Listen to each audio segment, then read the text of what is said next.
Hey Richie, Wilton brother, here's my custom Glock. Now one thing that I was always trying to figure out is the suppressor height. Now with the Glock's MOS, depends on what red dot, you can pretty much figure out what height you need to do a lower 1/3 co-witness. Now I recommend, so does a lot of people, being new to red dots and doing some research, the lower 1/3 is best for a red dot on a handgun. You don't want a true co-witness because you're going to cover a lot of your window here. Now the sights I have right on here are Ameriglows for GL 429s, I believe, and they barely give me enough to see. I don't know if you can see that or not. So let's see. The sight picture, it gives me barely enough to see if these red dot goes down.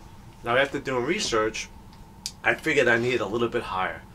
Now there's another set of Ameriglows that I was going to buy, but I was doing research. I went on Dawson Precision, and I called him, and his name is Dave Dawson, and we went over everything. And he talked to me on the phone. I got my vernier calipers, and we figured out I need about 60 thousandths higher to give me a nice, true lower 1/3 co-witness. So that's what I did. I went over this. This is the Dawson Precision, and what it is 395 height rear with a 390 height front. So that should give me a lower 1/3 co-witness. Now again, with the MOSs, depends on the red dot, you can pretty much figure out, they pretty much have it down where you want to be. But what milled slides, what I like about the mill, one is the fit is tight, but it also puts the red dot a little bit lower, so it's more of a true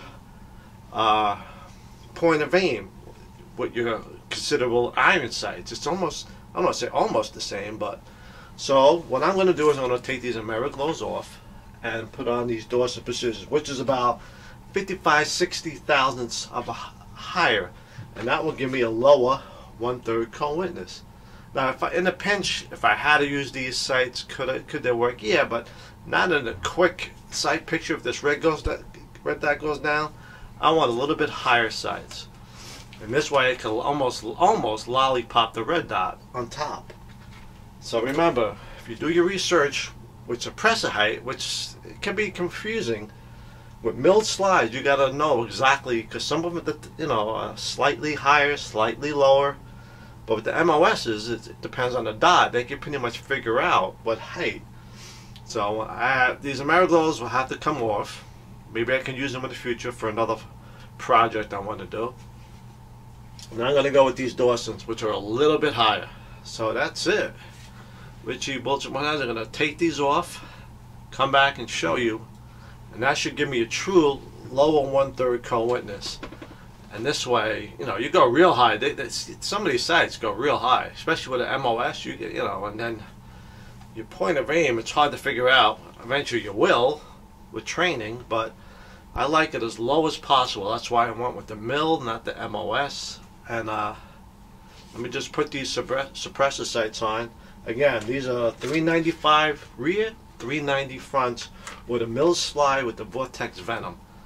Now I think these sights would work good with the Trigicon RMR, or maybe the Vortex Viper. It's a little bit lower, so these sights might be good. So in the future, if I use that, these might work, but not with this particular sight and where I am with the mill slide. So let me get these on and I'll show you what it looks like. Be back, guys and girls. Richie Bulger adds the Dawson Precision sights are on. Doug, 100% right. That's my lower 1/3. I have the red dot on. I don't know if you can see that, picking it up. That's the perfect sight picture. It gives me almost a full window. That right now is sitting right on a lollipop and right on top of that front post, and that's a lower 1/3 co-witness right there. So perfect height. Thank you, Doug, for working with me, being patient with me. We're on the phone together with the calipers measuring, and he was like, yeah, I would go with that. So it works. So remember, do your research. Milled slides, slightly high, slightly lower. Ask the guy who's doing the milling too. That helps too. How, what does he recommend with that particular red dot? Again, thank you, Dawson Precision. Love it. Now it's time to take this to the range and sight it in. Over and out.